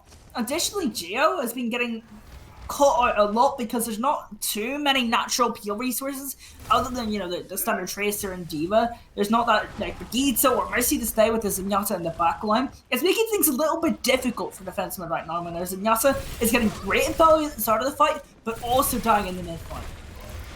Yep, and now, oh, that mid-fight was a little scary. There it is. Maxwell getting caught, punished for that punch, and with the pulse bomb being eaten as well, that's every source of burst damage snatched away from defense mode on their attack.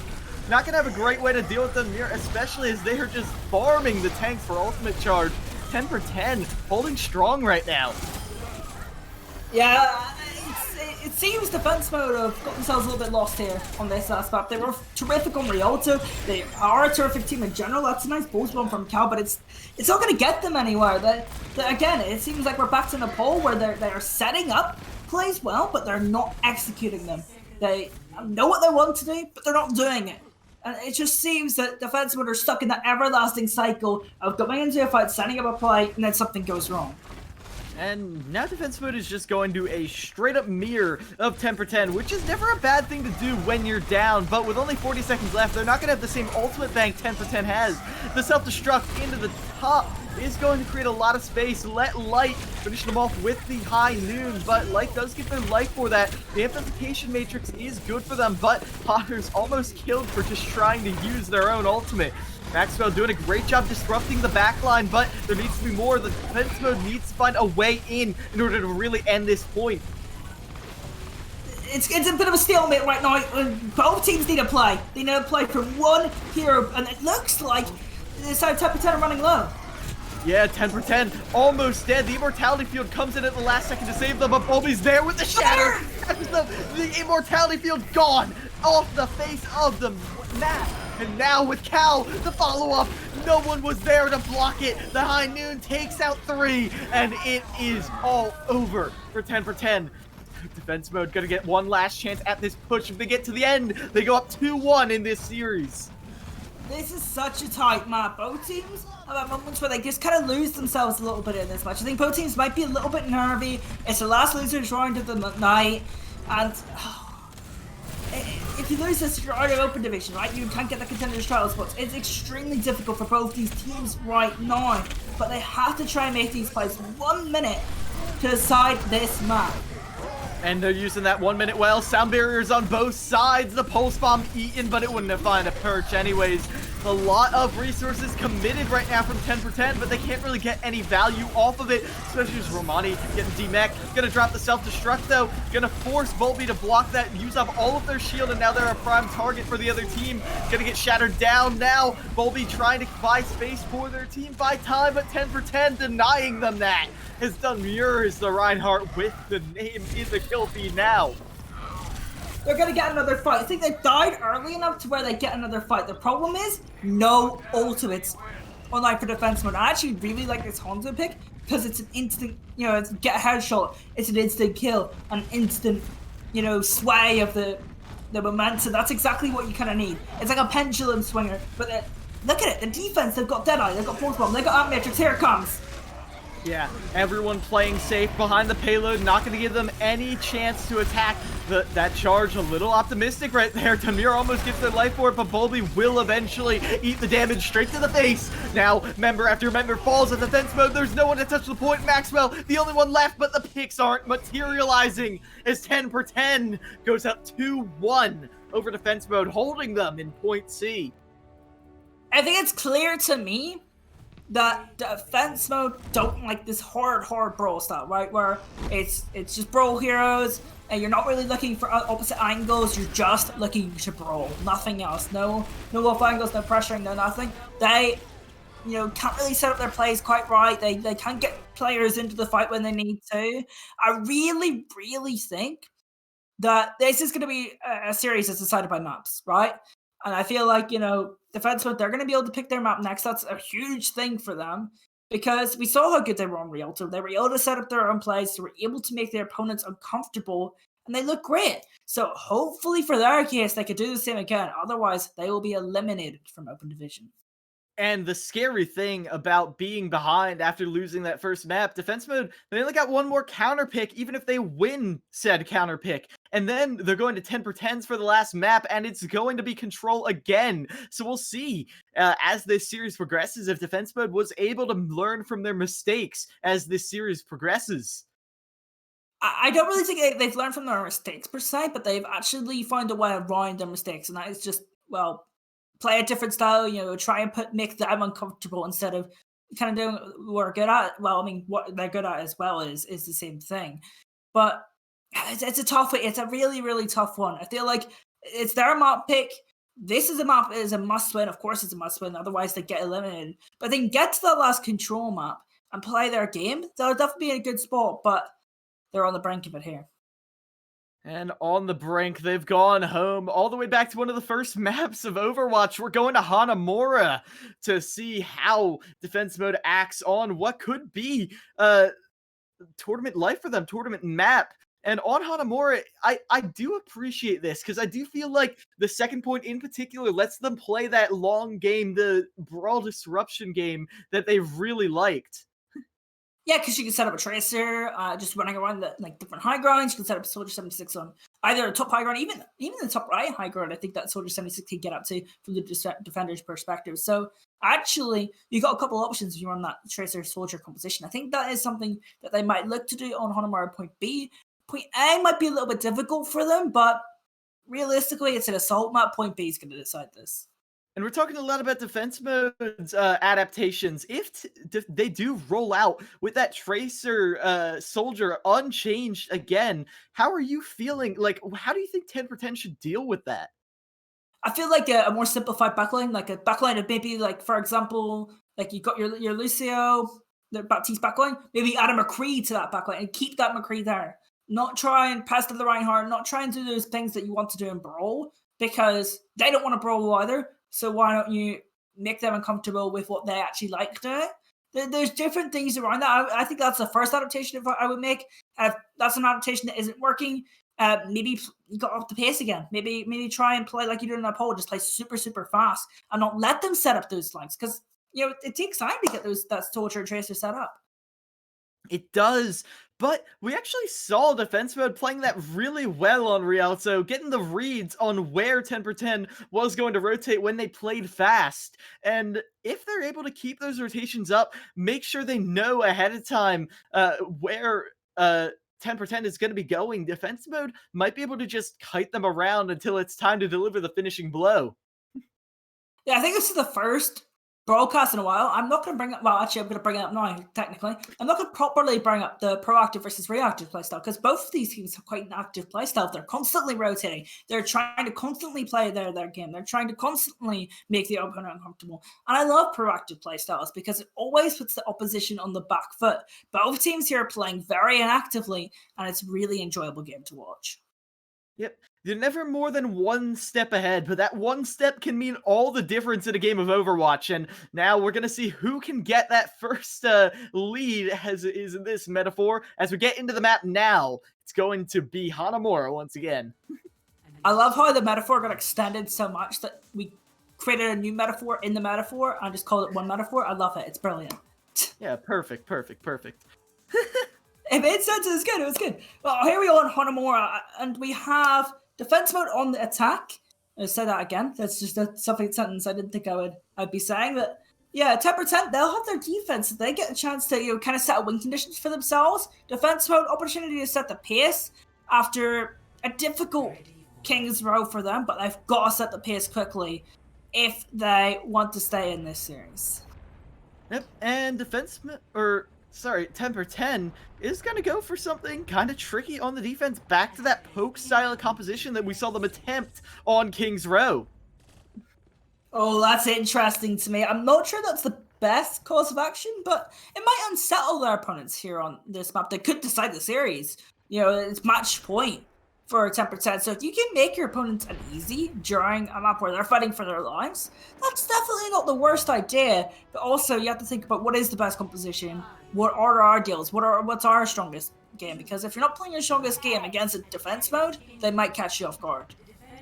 And defense mode also playing a bit of a poke composition, but with the Zarya it becomes a bit more brawly, though going straight over to the more divey variant of it. Oh, nope, we're going brawl. I mean, I think they have to. I feel like they've played it so much this series, they just got to go with what they know. They got to play how they're comfortable, and that's exactly what they're going to have to do. What I need to see from them, though, is they need to set up their plays, like they have been saying, execute them a lot better, particularly around EMP. Boat showing them their face to light. A dangerous game you're playing, but Boat manages to navigate the rough waters just fine. Now, ready to speed boost their team through that choke, get them onto that high ground as Cal pressures light, make sure the rotation cannot come out. Even though Cal can't get the kill, no, they eat the headshot. It's going to be the one-shot kill on the Cal.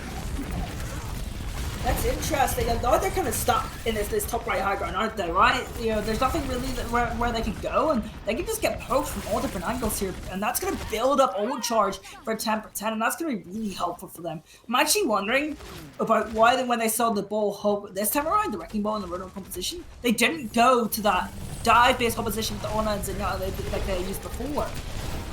Yeah, I would have liked to see that, but they need to make sure with what they have now that this first fight goes clean, because the rotation took so long and already finding both supports, it's looking good to me. Cal doing a great job of avoiding the Ashe's fire this time, and Light, even though they're stuck in the back line, there's not a lot they can do. Even the biggest hero play from Ashe right now could not save your team. Yeah, realistically, I actually thought, they were stuck in the top right high ground, they were getting poked down, they were building up their opposing ultimates, right? And that's really bad for them, but no one ever actually contested them up there. They were kind of just able to stand up there, and while the whole team of 10% were kind of just doing nothing in and around the point, that Roadhog managed to get isolated, and Maxwell came in and was like, right, that Roadhog's isolated, let's just go on that Roadhog, and that's exactly what they did. Yep, and now they need to do another good high ground rotation, and, well, they're just going to give it up right away. Romani caught, no shields, no abilities, no life. Sent back to spawn, and even though Dunmere does escape, it's a sizable advantage going in, especially as Bob gets hacked. That 6th member gonna stop Percentage from building up, but defense mode has a chance to get a solid foothold rather, onto the point right now. As Micro goes down as well, Cal looking to keep this going. Micro and Light going down is crucial, because that is a lot of your pick potential on the recontest. You might even see them switch off onto more stall heroes, but Micro has to stay Mercy. But that self-destruct was crucial. Kevin Durant couldn't stay on the point at all. The Valkyrie does come out now, but instantly almost down to 1 health. Micro down to that Tracer. This is going flawlessly. 3 minutes and 57 seconds on the attack. Defense mode swept through 10/10's defense. Wow. If only defense mode could play like this for every single map. These map picks from them have been brilliant this series. They were excellent on Rialto. They're excellent on Hanamura. But realistically, you can't only just be good at your map picks. They need to extend this to other parts of the series. Before I'm convinced on defense mode being a top tier team, a trials level team, I need to see them execute their plays better, and I need to see them be comfortable on other maps that they haven't picked. I need to see them play their game more often, assert authority in the matchup. As for Temper 10, you know, they played that poke-based composition. They had a really good start to the first fight, and then they sat around and did nothing. Like, what? You're in the losers round 8. At least try and make something of it. At least try and make some plays. At least try and do something. You opened up so many opportunities for defense mode to come and take point A, and they did. They punished you. So, not exactly a big fan of what Temper 10 did there. And now they can feel failure on their back, to say, and that is going to weigh them down heavily, because that was a big chance right there to shut down what defense mode was throwing at you. Make this a 3-1 series instead of a 3-2 if it comes to that.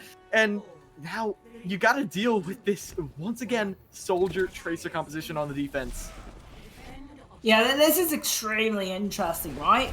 Because you're going to go for this symmetric teleporter, but then additionally, where are they to be? They're being top left right now. So, this is going to be difficult, because you have to, at some point, poke and get the targets at the back of this point. This is going to be difficult to traverse across, but they're already starting strong. Yep, doing a great job playing around this bell, making sure never to open them up to too much damage, too many angles right there. 10/10, getting Cal on that high ground. Having the D.Va is crucial, gives you a way to contest that soldier up there. Light going off is something you're not going to like, but defense mode is facing too many casualties for it to matter too much. Maxwell, though, is someone you can never underestimate. Debacking that D.Va, now they're looking for more. They can see Otter, and even though percentage is starting to take up for 10/10, defense mode not out of this fight yet. This is that scrappiness you were saying you wanted to see from 10/10. Defense mode not willing to give it up, forcing them to quit that ultimate. A massive shatter right there from Demure, but it was forced out. Not going to have that for the second point now. Temper 10 trying to cling onto this win and go to bed. They want to go to sleep. They want to get the series finished up, but they've got to finish off Hanamura, and they've got to do it quickly, because, you know, defense mode, they set a brilliant time bank. Is the snowball available? We have to ask ourselves this after point A is captured. Not many ultimates online. You will have both support ultimates, but so will defense. So it's going to be all about these support ultimates and how they are used. And now going up to the high ground. Ooh, scary situation right there as the pulse bomb lands right in the center of the team, but Otters is not to be shaken. The sound barrier now out and about. Everyone's up for full, beyond full, but the counter sound barrier now both used it later. Lets defense mode be way more aggressive. Durant looking to get all as high as possible, land with the big slam, catching instantly one-shotting Geo, but the damage is already done. Cal is on the high ground. There's no one to contest them. The D-Matrix doesn't cover everything, and those crucial picks, followed up with the Helix Rocket, seals this defense, gives defense mode room to breathe on this second point. I see Boat and Maxwell chase out that Lucio, make sure they get maximum value out of every single team fight. That's really, really cool. And we actually said, before this map started, you know, that Soldier Tracer is going to get a lot of value on point B. Look at it, Cal was able to just take that high ground in the mid fight, use that tactical visor, and get so many kills. That's going to be their win condition, just setting up these angles with the Tracer and Soldier 76, and with the nature of Assault, they have time to do so. And now it's going to be 10/10 denying that very angle that spelled their doom last time, teleporting across the entire map and dividing the map, bisecting the point, but that stick was crucial. Gets Light.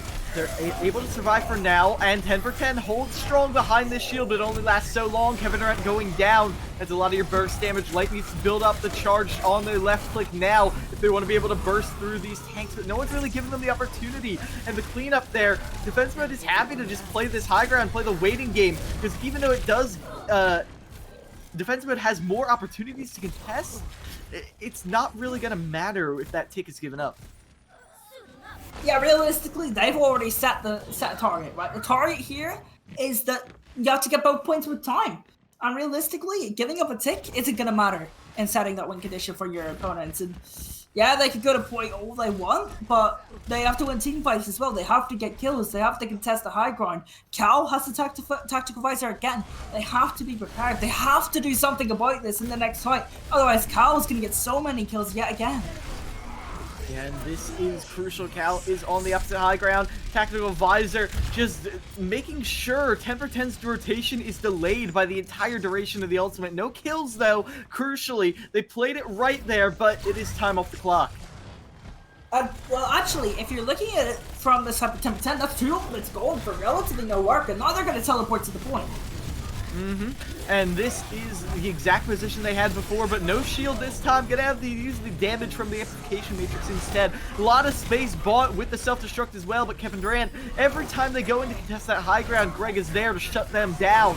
Now, Amir getting aggressive onto Bulby. There's no support for them, and now no one to block the shatter as the percentage is taking up slowly but surely for 10 for 10. So late in the game, and they get this shield online. Maxwell, they have to commit that immortality field just to stay alive right now, and the stall is better from defense mode than it was for 10 for 10, but it's still a little bit futile as they're not really able to get the kills they need to seal this defense. And with 2 minutes on the clock, 10 for 10 will finish Hanamura a little bit slower, but definitely still a horse in this race. Yeah, 100%. And actually, I have to question some of defense mode's decisions there, right? You kind of see that they used that amplification matrix to try and get a little bit of time with the clock. But why is the attack visor invested there? That's going to be a win condition in the next fight. It's quite clear that's going to be a win condition because Cal, on their own, taking high ground has been winning you fights. So I don't really see the point in using that attack visor with the application matrix. They're gonna not back out anyway. They're not going to be able to. That time's going to be gone off the clock. I'm not sure, and I'm not convinced by it. No one's probably ever going to convince me on that decision. Like you could like tell me for a fact that was the correct decision. I wouldn't believe you. So here we go. It's going to be interesting. Now, both teams, 3 minutes with you on the clock. Defense mode, fighting for their life to stay in the bracket. 10 for 10. They're looking to finish this now. And defense mode sticking to their guns, and those guns are going to be sitting on the high ground, taking all sorts of tricky angles against 10 for 10. It's the same game we saw again, but defense mode going to be ready for the rotation this time. And given how scrappy the fight was in the previous round, I have a good feeling about defense mode on this defense. That is a sentence I thought I'd hear because they're called defense mode. You think they'd be good at defense. Now, they're going to be running. There's this symmetrical position together. They're going to try and out-rotate their opponents and do it a little bit faster than what their opponents might think. I think a lot of this is going to come down to sound barriers, and how those are used, and just critical support ultimates. We'll see how this works out, though.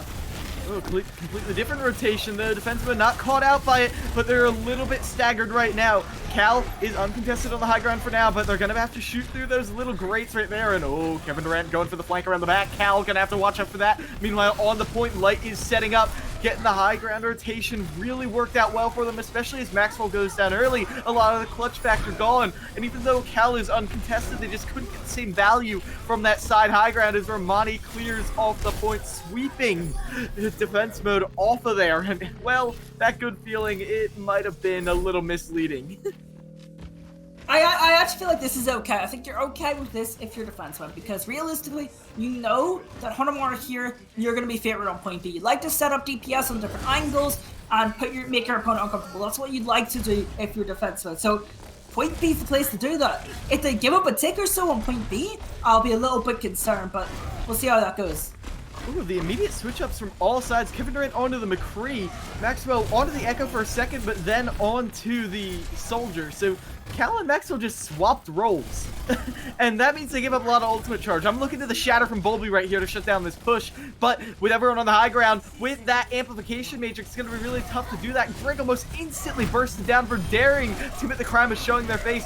Bulby now looking for the opportunity, but Demure was there, making sure no one to their team would fall for that. And now they got the shield of their own to help pressure down the remnants of defense mode, but Kevin Durant does go down. It is a 5v5. Micro with this sound barrier does keep 10 for 10 in the fight, and they're using it to great effect. They need to get these stragglers off the point, though. They need to be getting this percentage on. The defender's advantage is something you cannot underestimate. Bulby going on the high ground with the ball, looking for one clean recommitment, but they go right down into the self-destruct.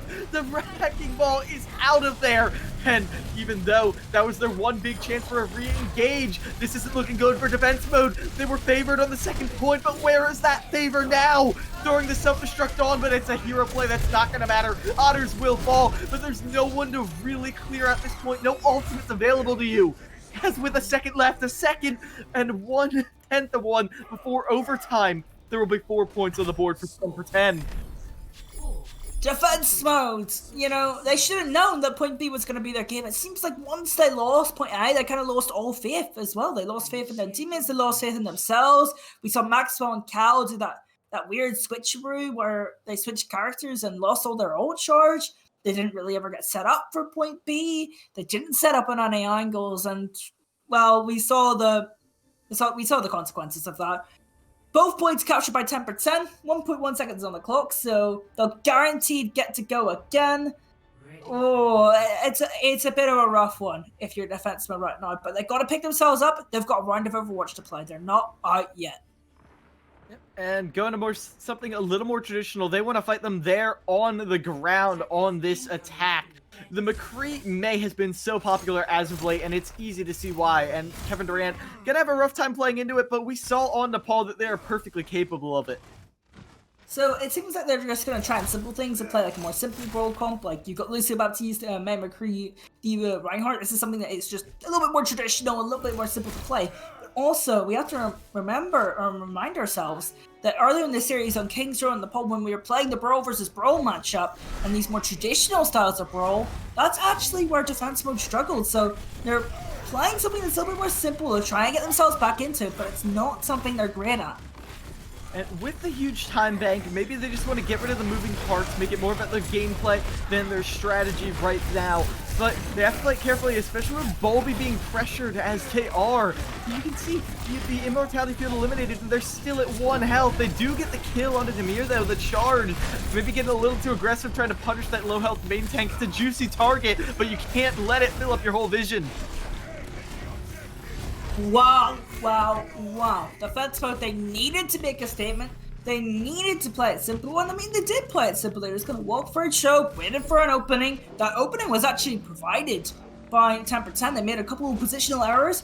Those positional errors punished well. And now we got to look at the snowball. What ultimates are available? Amplification Matrix. We've got a huge lead on that ultimate, and actually that 50% on Sound Barrier as a lead is actually definitely going to help them as well, because they'll be able to use that in the mid fight. Maybe if they can target down Micro, they might be able to stop that Sound Barrier from being built. I think the support ultimates are the ones to watch. And just giving up the high ground, because they know what the comp 10% is running, they're just going to drop down and meet them. A bit staggered, though, this attack. Caldo from the backline will find the pick on the Micro, cutting off the mobility of 10%. Kevin Durant looking for a surprise pick on top of this Maywall, getting the burst damage. Demir will fall after Bulby. No Reinhardt's on the field, no shields, but Demir's going to be back first. There needs to be some kicks right here and now from defense mode. The Blizzard goes onto the point to try and give them a foothold, but they're not really able to get there quite yet. Finally on the Wrecking Ball, Bulby returns. Defense mode has a really good chance to hold this now, especially with the space they're about to make with this self-destruct. The sound barrier catches everyone. Make sure defense mode has the health they need, and the percentage is ticking up, Ocean. They got to get Micro before Micro can build that sound barrier. It's at 94%. Yeah, that could be the kicker right now, but there's no one on point to give it to. And 97%, they cut off the stall. They're able to get the percentage on the point in 3 minutes and 9 seconds. Oh, man. You said there's still a game to play at the beginning of this in defense mode. They didn't just play. They won that single-handedly. Oh. There is one positive if you're 10% right now. You know, you've got 1 minute left, and that 1 minute you usually think, you know, you've got to get point down that 1 minute if you want to try and win this series, right? You want to win it now. If you want to win this map, you want to win the series, you want to win it now, you've got to do well on point A. And they've been really, really strong on point A, haven't they? 10%. You know, they've captured both of them in one fight. And this is your typical assault game, right? We're in round 5 right now. 1 minute left on the clock. They've got to make sure they play their game. Don't panic. Same situation defense mode was just in. They've got to play their game, maybe simplify it a little bit, and make sure they get points out. At least set something on the board for defense mode to target. Yep, and that is the kicker right now. It is going to be a return to tradition a little bit right now, sticking to this no moving parts composition. Cal and Maxwell on the May McCree. And it's just going to be a straight repeat. But 10%, they only got one shot here. They have to make it count. Yeah, one shot. Maybe if the fight ends soon, you can maybe get a second fight. But I doubt that. They got to go in here. They got to build up ultimates and try and get something on point B as well. But what matters now is they capture point A and at least leave something on the board. They got to keep this map winnable. Based on Light's positioning, I'm thinking they're going for the same rotation we saw earlier, but they're not going to let the teleport happen at all. Bulby is right in their faces, and the rest of their team close to find them. The charge is good. And this is looking amazing right now. They've cut the time in half for 10 for 10. If they get the stagger on the light, that's going to be beautiful as well. I think they had to get off. Oh, no. Oh, Hermione getting DMAC'd is the kicker right now. They got to swap off, get back in that mech. Luckily, they weren't going to have their ult anyway. I mean, it was going to be a neutral fight anyway. No one's going to have any ult on either side, apart from maybe the up matrix from Geo. That could be something that we're looking at. But, I mean, if they do capture point A, they're not going to have anything on that self-destruct. Bobby goes a little too deep, though. This could be the mistake that costs them the map right now. Kevin Durant getting the punishment. Someone has to get on the point. They're able to get there at the nick of time, but as the rotation comes out, defense mode has an opening in which to attack. But with the ultimates 10 for 10 is holding on to, I'm thinking defense mode just wants to go for another shot in point B. No, they're actually going to go for it. Bobby's went over the wrecking ball to make sure they can do it, but gets pinned early. And actually, what's good for them is they forced out the photon barrier. Yeah, and now this surprise blizzard is massive for them, and the frozen Demir gets sent off the edge. Ironclad doesn't matter if you can't move at all. Kevin Durant, the hero play needs to be here, and now Space Jam coming down, slamming down onto Baptiste, but Greg is there for the follow-up. The peel is there, and he almost getting point A. Not going to happen though. 10 for 10 held with 87.6% defense mode. Now all they need to do is capture point A quickly, which they've been doing every single time. Yeah, the important thing for both teams right now is to stay controlled, keep the mental smooth. You know, defense mode, it's easy to get carried away, get themselves back into the series, to get overhyped, and then make these like the silly mistakes that you might not make in other situations because you just pulled off one of those clutch plays, you got back into this map, and make sure that you have an opportunity to win it, and a really good opportunity as well. And if you're the other side of things, 10 for 10, you need to make sure that you don't think this map is lost. This map is still there for the taking. 3 minutes and 9 seconds, it isn't impossible. That's less time than what you start with. And additionally, if you get really good first fight, you can set up some ultimate team points as well. So we'll see how this map goes. I'm super excited. The question mark for me right now is light on the Symmetra, on the defense. Where do you think they're going with that one? I'm not sure, to be honest. Maybe like an easier rotation, because maybe they notice that the defenseman likes to make a certain rotation and they can't think of something without the Symmetra that allows them to rotate faster and counteract that rotation. Like that's something that might be why they're using the Symmetra. I don't really think they're using the Symmetra to do that typical competitive cheese that's just hold the choke thing.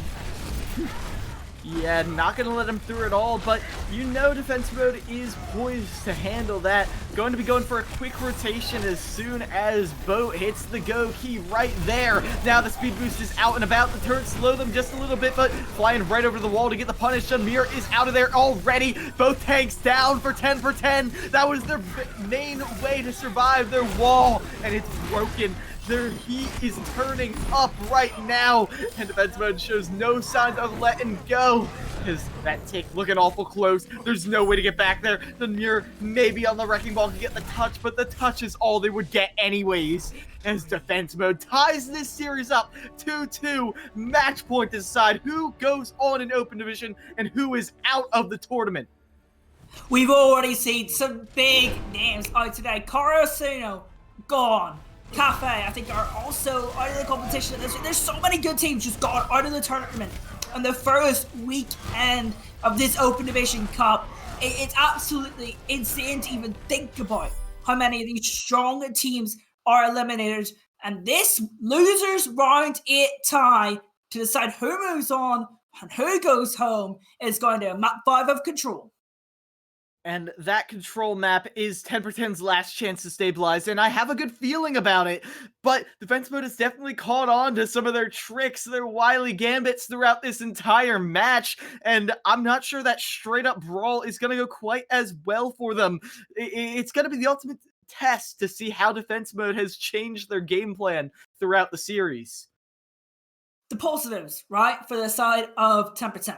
Let's look at them, right? They won the control map early in the series, so they might be the better control team. That might just be something that they are better at than defense mode. The other positive is they're the better brawl team, right? In the brawl versus brawl matchup, they've been the better team. But the positives for defense mode is they got the momentum. They just won Hanamura, And secondly, they played this simpler brawl style and actually they managed to get those angles in the end with the regular brawl style on Hanamura. They've simplified it and they've got their momentum. So they've simplified the brawl compositions and they look good on the brawl compositions now. And when Hanamura have momentum.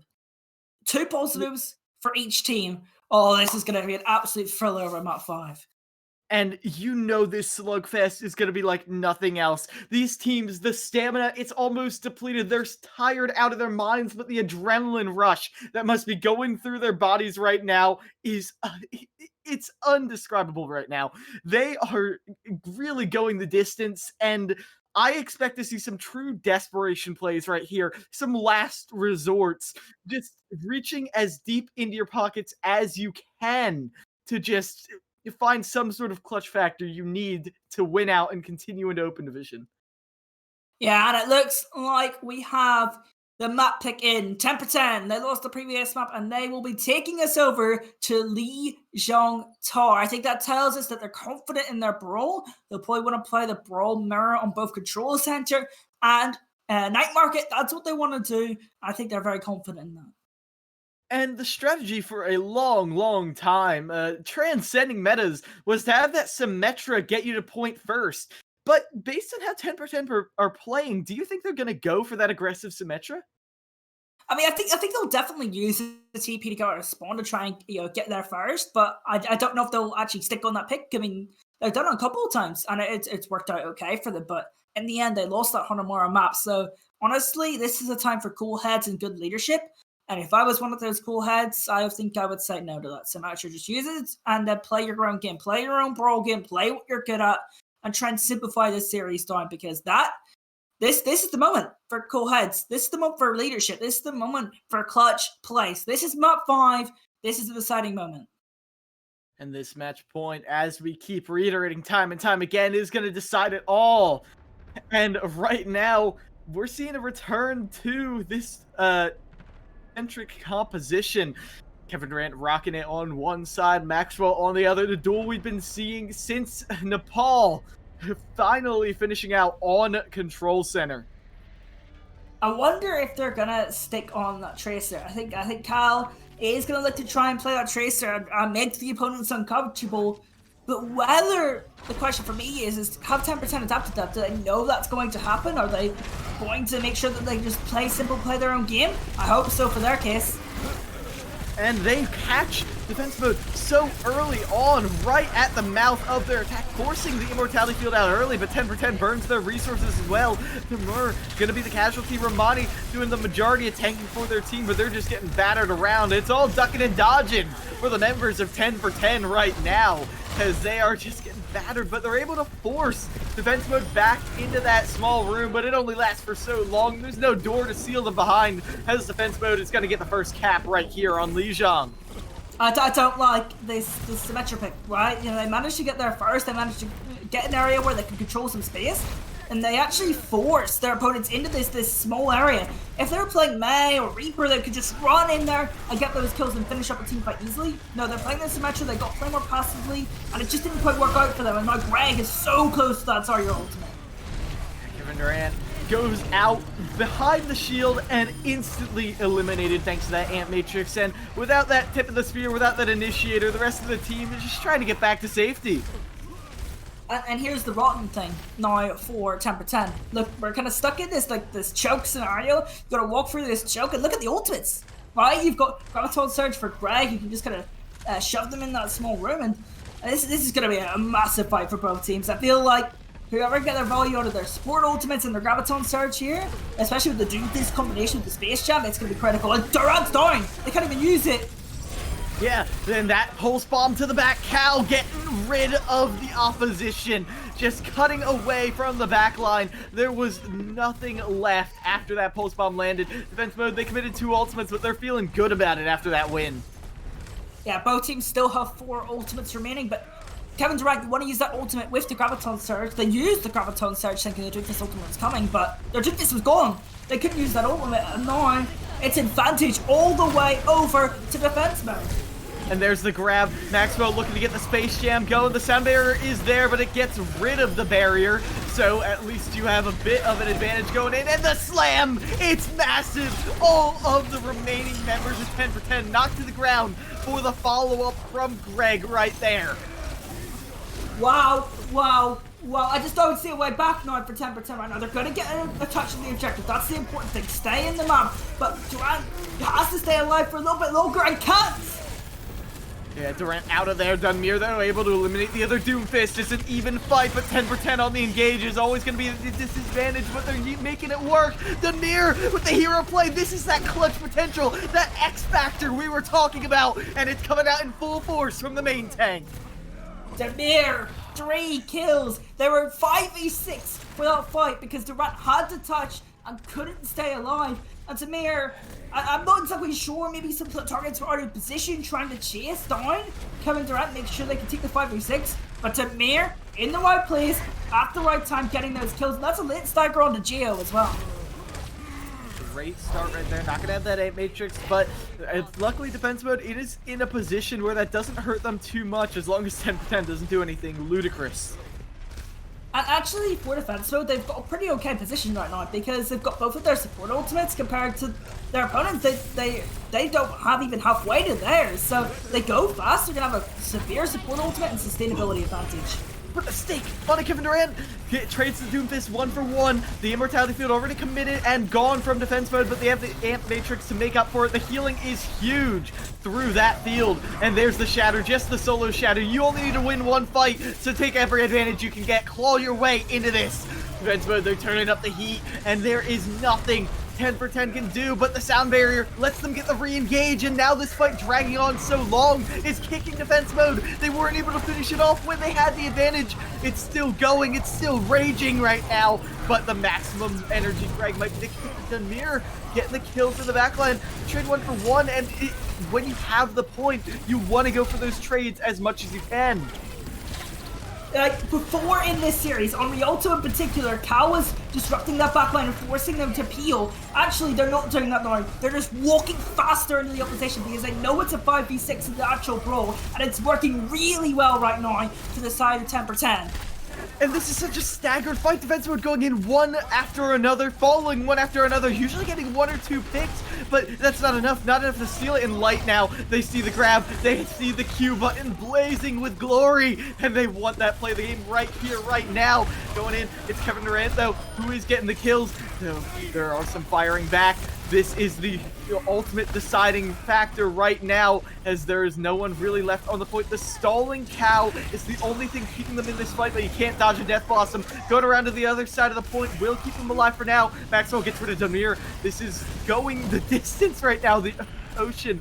This is just so difficult to stay in it, but Light is just getting so much value, just standing still with their team, getting one kill after another with that recently buffed damage. They're just focusing down target after target, and 10 for 10, they turn it around. The reverse sweep on this control map. You have to fail at defense mode. You kind of throw that away. At 10 for 10, you have to respect them. You know, they took advantage of that. You know, defense mode, you get to 99-0, you just need to win one more team fight, and you take 2 team fights. You lose the first one, that's okay, you're coming back in. The second one lasted about 60-70%, and then it was all about the stalls, and they actually had a couple of moments. Both had that sound barrier, but then eventually went to try and take on a Doomfist instead of making the safe play, making sure you keep your team alive on point and use that sound barrier. I think that was a really poor play at the end as well there. Defense mode, you're going to be kicking yourselves, and in this last map moment, where you have to keep the mental strong, that's going to be so difficult. And what's crazy to me is they went from having that really simplified comp to a Tracer Sombra dive. It's going to be so hard. This is almost more of a rush comp the way they're going to be playing it. And going into the Ryan Zarya, you need to have pixel perfect perfection. Need to get these hacks off as soon as possible. Waiting for Demir to show some signs of resistance. Greg going all the way to the back line, but Baldy and Boat caught out in the dive. That's 2 of your key components eliminated. You don't have a way to get out of there. And even though you're keeping the fight going, you're keeping it scrappy, it's just the resets from defense mode. They're switching it up. I mean, they have to switch it up because realistically, you're running it's a sort of blackout brawl, but instead of the Reaper, you're running Tracer. And actually, that Torium pick is the perfect counter to that. The Sombra can't get set up, the Tracer can't set up on flanks, which means that the Brawl can't really go in and get that high damage. It's actually a Brawl that loves to target the backline, and it's not quite worked out. And now the ultimate's looking pretty good. Support ultimates are going to be online this fight for Temper 10. And playing it safe, playing it smart, going all the way back, 10 for 10, giving them space so they just have room to hammer down the damage. Defense mode now, they're on the point behind the amplification matrix, just sitting ducks, and one by one they're picked off. Going for the reset once again, 40% on the board and counting right now, as Kevin Durant sits pretty with that 4K. Yeah, 10 for 10. I actually really like how they play that. Typically when teams go white, Brawl teams feel enforced to take the fight in white and just catch them on rotation. Actually, what's really good to do is just kind of hold back, take the pillar, because actually you're able to kite back into this big open area near the pillar and then make a health pack. Whereas your opponents, if you force them into their room later in the fight, they're stuck in this room and you're probably going to win the team fight from there. But there are opportunities now. This app matrix has to be huge. Yeah, the Bay window out, getting that huge burst of damage, but Light just making sure they can't use it because of that Molten Core. Not going to get a chance. And Kevin Durant through the field gets that massive 4K. Another one for the 6-shooter, 80% and ticking. This is the match point. Defense mode needs something here and now. I don't even think that was for an amplification matrix. I think the opponents used their own and they tried to force an angle. They tried to force being aggressive, and Durant just catches them out mid-rotation. And now Romani actually can just grab them off point. Otherwise, Cal is going to have to come up with a huge play. No, they're not even able to get the touch. They're not able to use their way, forcing the way, get the touch. Bobby goes down though in the rotation. Maxwell, this Blizzard buys them the space. They need 10 for 10. They need to find a way to stabilize. They want to hold on, but defense mode, they're clawing the way back in. They are not letting this go without a fight. Get the stun on the micro, but 10 for 10, they're not going to let this go easy either. But the Amp Matrix, they have to respect it. 2 Amp Matrixes on 2 sides of the point. Though, that's a lot of space cleared. Kevin Durant can't quite rotate around that. And now, with the Amp Matrixes gone, defense mode is empowered to rotate around the pillar, get the aggression. But this point just keeps going on and on. Defense mode commits more and more, and they're not getting the value they need. No clean fight wins 10 for 10. They are empowered to just sit there and generate more and more ultimates. And they get the hammer kill on the Greg, too. Oh, that might just be the game over and then. But still, defense mode holds on to the point. They're stalling it out, Ocean. Romani's this time the hero on the ball. It's a different Wrecking Ball player for 10 for 10, but I actually think they actually have time to back off and they get on the point and get one last engagement. If Bo can build Sound Barrier, this game is not over. And Cal in the Chaos is going to have this high noon. We saw what Kevin Durant did on it, and there's not really a lot to mitigate it either. So this could be their big chance, especially as the Sound Barrier gives more time for them to get the right angle. Cal looking for it, and they find Micro. A lot of the speed boost gone. No more healing, no more sustain. And this is the turnaround that they needed. The nice shot sealed the deal. And they get the flip once again. Defense mode, a solid hold. Bo is the hero right now. Manages to get that Sound Barrier, manages to stall for so long. I think it was on around 40 health at one point in that fight. They could get the health bars.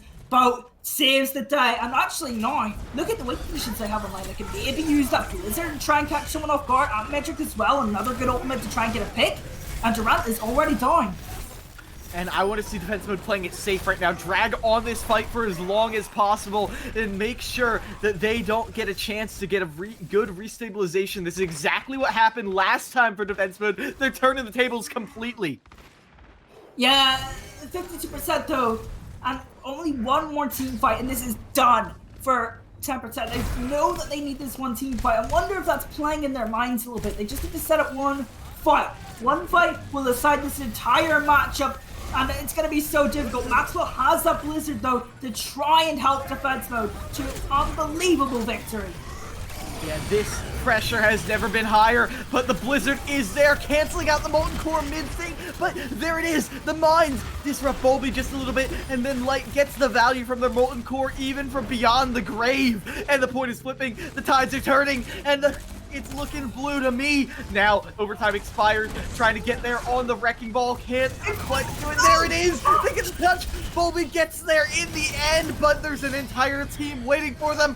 It seems inevitable, but defense mode will not give up. They cannot give up. If they do, they're out of open division. But 10 for 10, they have that exact pressure weighing on their minds, and they have the advantage. They are not going to let it go. Light is sitting there getting rid of every staller. The immortality field down over time expiring, and 10 for 10 continuing their 2-0s on control maps, sending them further into the losers bracket of open division defense mode, out of here. Defense mode eliminated. 10 for 10 will move on to next week.